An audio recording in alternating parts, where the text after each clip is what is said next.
Hey pals, it's Sassy Kassie, and today we're talking favorites.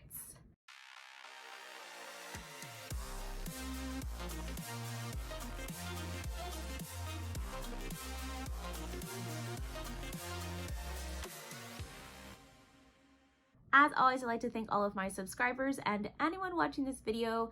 Thank you so much for watching. I would also like to give a very special thank you to my patrons.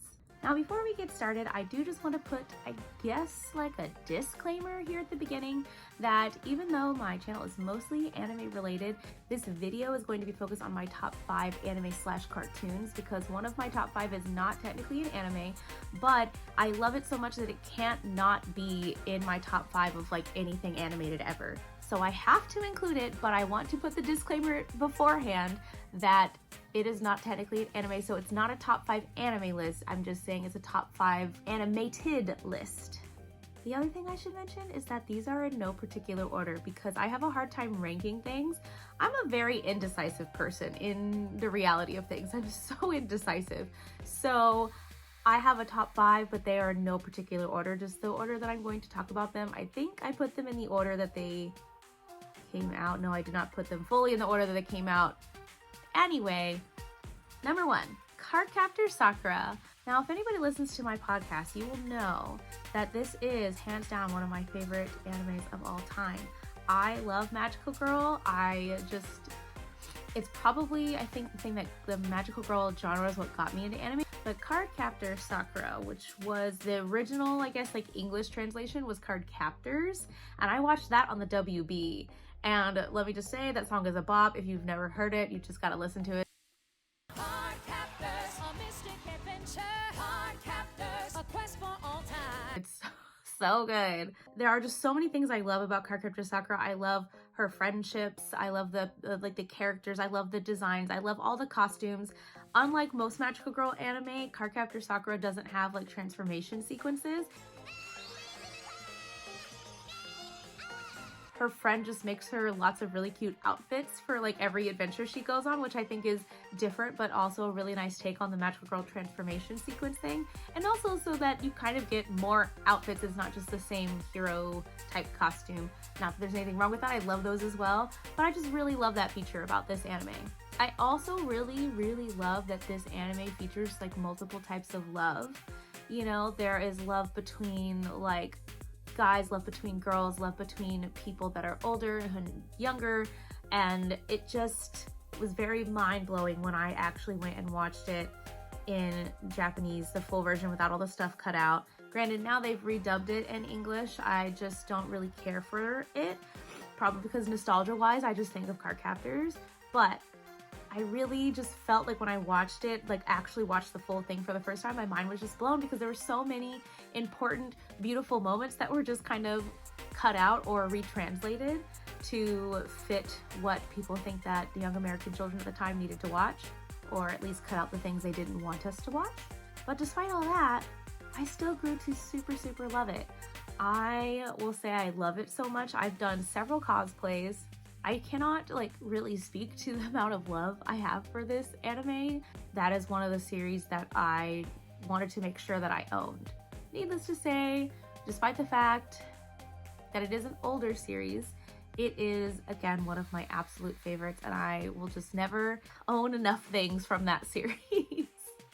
Number 2, Fruits Basket.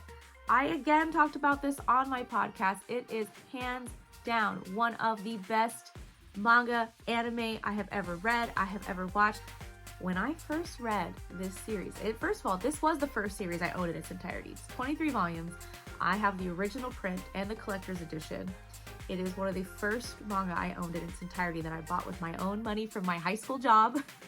I cannot stress, like, this book series has the best ending I have ever read of anything ever. I have read a lot of things. I own a lot of books. It is probably one of my only vices in this world besides snacks is books. I can't equate it to anything of anything. It is just so good. And the characters are so good. And when they decided to make the reboot, I was crying. I was in tears because I just wanted that so bad, and they just did it such good justice. It was so good. I honestly think this is probably one of my first favorites because Cardcaptor Sakura was kind of like a slow burn for me. But Fruits Basket I loved so intently. And I think I actually had a Fruits Basket messenger bag that I got from Hot Topic for years. And it was dying and I did not want to let it go. I also, and one of my coworkers agrees, and if you've listened to the podcast, this is probably repeat. A lot of this is repeat, but I have told people that even if you're an anime fan, even if you're not an anime fan, if I could recommend one anime, manga, whatever to you, it would be Fruits Basket. It is just so unbelievably good. And I know there are some people that probably don't like it. You probably never like it. Maybe you're not a shoujo person, but it's so much more than just like your average shoujo. But it is so good and I love it so deeply and I cannot express my love for it enough. It is another series that I wish I owned more of. And this is also how I know that my friends love me, is that she got me this Kyo Funko Pop that I had been wanting forever. And I was just like, thank you so much. So it's good. It's so good. If you haven't watched it, you should just watch it. It is so good. It is both fluffy and will hit you in the feels at the same time. It's great. Number 3 is Fairy Tail. Now, I think by the time when this video comes out, this episode will already drop, but I'm doing a podcast episode on Fairy Tail where my good friend Lisa, who does my podcast with me, her sister Robin also super loves Fairy Tail and joined me on that in telling, basically it wasn't even like trying to convince Lisa to watch it, it was mostly just us fangirling about why it's so great. And I also know that it's pretty controversial amongst anime fans because it's got a lot of ups and downs for people. For me, I think I really rediscovered this when I was doing my research for the podcast episode, like revisiting Fairy Tail, writing out my like logistically why I liked it so much, and talking to Robin, Lisa's sister, that it really is the friendship of Fairy Tail that makes it so good to me. Maybe some of you don't know or maybe have not realized that I love friendship. I often joke that it is arguably my favorite ship. I love friendship so much. I love strong displays of friendship. I love just the camaraderie of friendship. I love friendship. And it just warms my soul. And Fairy Tail is like the epitome of friendship. Actually, the way Robin describes it is actually quite hilarious. She says that it's a lot like the Fast and the Furious series and how they always talk about family, which made me die laughing because I was like, you're so right. Also love that series, side note. But it really is like family. Everybody in the guild is a family. Even though like Lucy is new to the guild and people try to kidnap her, they will not stand down because they're like, no, she's a member of our guild. You will not take her. She's family. And I love that so much. And I think it was one of the first anime that made me feel so emotional about friendship and so like just laugh about everything, their antics, but also cry when they're struggling and will do like anything for these people that they love and care about, that they consider family. I just can't get over it. I know that it has, again, controversy among anime fans. There is a lot of fan service, especially as the series goes on, and that is not my favorite thing. However, I think the stories of the characters and how there's like this overall mystery that just kind of gets solved as you go on, but like really hits you hard at the end. Fairy Tail as a whole, I love that series. I wish I had Funkos from that series. It's on the list eventually. Number 4. I'm sure that some of you can guess because they're right here, My Hero Academia. I think it was hard when I first put this on my list as like one of my top 5 because a lot of the things that I like are older. I have been watching anime for a long time and sometimes some of the newer stuff just doesn't grab my attention as much as some of the older things, and that could be a big nostalgia factor. But I think that My Hero, the author just does a good job at like building what a hero society would look like in modern times. And I think the biggest thing for me when it comes to My Hero is that they're not just like all powerful. There are drawbacks to these powers that they have. They just can't like use them whenever they want. And it's not like you get these powers and all of a sudden you're just like a master at it. I think a lot of times with new hero type movies, you kind of just get your powers and you may train with them a little bit, but they don't really explore that journey as much because, you know, a lot of people really just want the action and so they give people action. but I really enjoy the build up to getting your powers and then growing into your powers and being able to use them to the best of your abilities because you learn to master them. This is one of the reasons why I loved the, I think it's 2017 Power Ranger movie. I loved that. A lot of people didn't like it because they feel like they didn't do enough. There was only like one big fight scene at the end. But I loved it because you got to see the development of the characters more. And so I think it's similarly, My Hero does a really great job with that. Like, they have lots of fights. They have this intricate, you know, back and forth with the League of Villains, but they also explore the characters having weaknesses and overcoming those weaknesses to be the best heroes that they can be. And I really, really, really just love that about this series. Number 5. Now this is the one that is not an anime. I have mentioned that it's in my top 5 in my podcast. We kind of discussed that it was not an anime in the poetry video, and it is Avatar: The Last Airbender.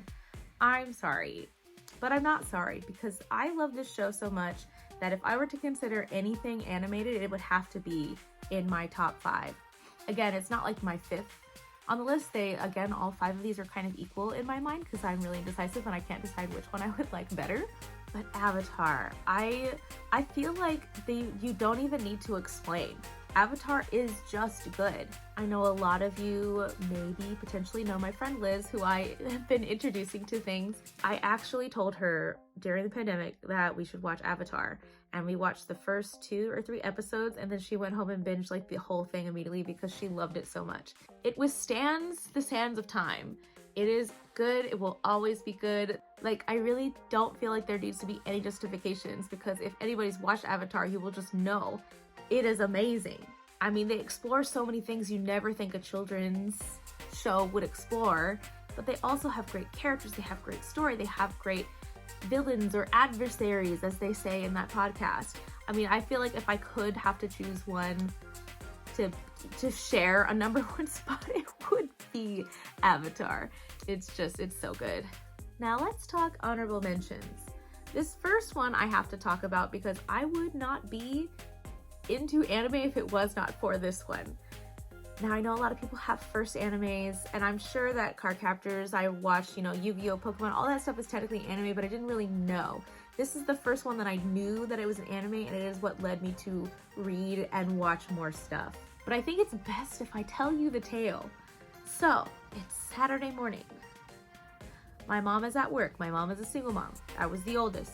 So I got up, gave my baby brother a diaper change, made the formula, sat him down, got my breakfast, turn on the TV.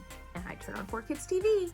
And there's this really weird show where people are using like magic hearts and crazy stuff to fight these weird alien things. And I'm, you know, teenager self, I'm like, this is weird. I'm gonna watch it. So I watched it. And I thought it was weird, but it was entertaining enough. And I was like, this seems interesting. I'm gonna keep watching it. Then Monday rolls around and I go to sit in the cafeteria because everyone had to go sit in the cafeteria before school starts. I have my breakfast and I sit next to my friends, and on the table, there's a book with the same character that I just saw on Saturday. And of course, because you're in middle school and you're super dramatic at the time, I like whole body pointed at it. And I was like, I saw that on Saturday. And my friends just look at me all weird, like, okay, why'd you yell that? I should also note that at the time, all of my friends were like into anime, but I was not there yet. And they said, do you want to borrow it? And I said, sure. And then they taught me how to read it because, you know, for Americans, it's read backwards. From there, I think I actually read Cardcaptor Sakura, and then I was like, oh, I think I remember this. And the rest is history, because that's what got me into everything else. And if you're wondering what it is, I'm going to tell you now. It is Tokyo Mew Mew, but the American version on 4Kids was Mew Mew Power. They have a reboot now, and I have yet to watch it because I've been so busy, but I am very excited for it because, again, it just has to be in my honorable mentions because I would not be the kind of person I am today if it wasn't for that show. Because not only did that lead me to reading more manga, it led me to read more just like, I guess, non-comic books. So that like helped me develop my love of reading. And then it also helped me develop my love of art because I started drawing the characters from the covers, or like I would sticky note pages and I would draw the stuff on the inside. That made me originally want to be an animator, and then I very quickly gave up on that dream, but I think that's the reason I became kind of an artsy person, is because I grew to love it. I just can't have this video and not mention it. My second honorable mention is Yu Hakusho. I love this series so much. I think in my podcast I probably did say it was in my top 5. I think I kind of switch between Fairy Tail and Yu Hakusho because Fairy Tail gave me the strong friendship vibes, but I think Yu Hakusho is what got me into liking shonen as a whole, because before then I think I read mostly shoujo. And I feel like a lot of people wouldn't think that I like Yu Hakusho because in reality I'm just the most fluffy person. But there is just something about Yu Hakusho, again, that made me fall in love with the genre of shonen, of like epic fights and tournament arcs. Has probably the best tournament arc of anything ever. Sorry Naruto, but the Dark Tournament was something else. I don't know if I can go into as much detail as why I love Yu Hakusho so much. It just is really good. I will also say, on the note of buying things because I like them so much, Yu Hakusho was the first thing on box set DVD that I bought with my own money. So, you know, I must really like it. So that is my top 5 plus the honorable mentions. Let me know what you think of these top 5 plus the honorable mentions. Do you have any similar to my list that are in your top 5 as well? Do you have an actual order to your top 5? And you know, what are your actual top 5? Do you have any suggestions or comments? Do you have any honorable mentions yourself? Please let me know in the comments below. I'm very curious what other people have at the top of their lists. I'm curious if I've watched it, if I've heard of it. Plus, I'm always looking for recommendations. So let me know in the comments below what you guys think. And until next time, bye!